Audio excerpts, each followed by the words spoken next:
的信號，在他生命裏彷彿帶點唏噓。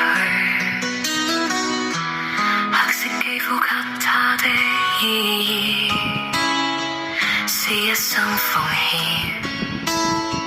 膚色鬥爭中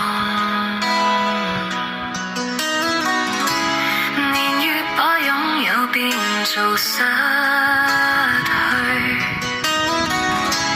疲倦的雙眼帶着期望，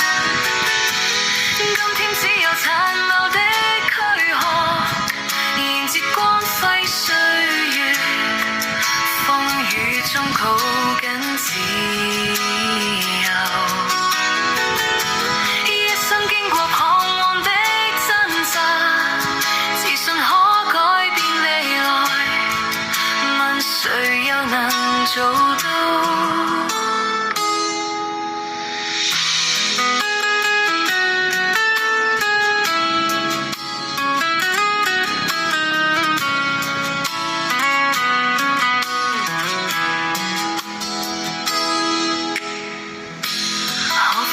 膚色的界限，遠在土地裏，不分你我高低。繽紛色彩閃出的美麗，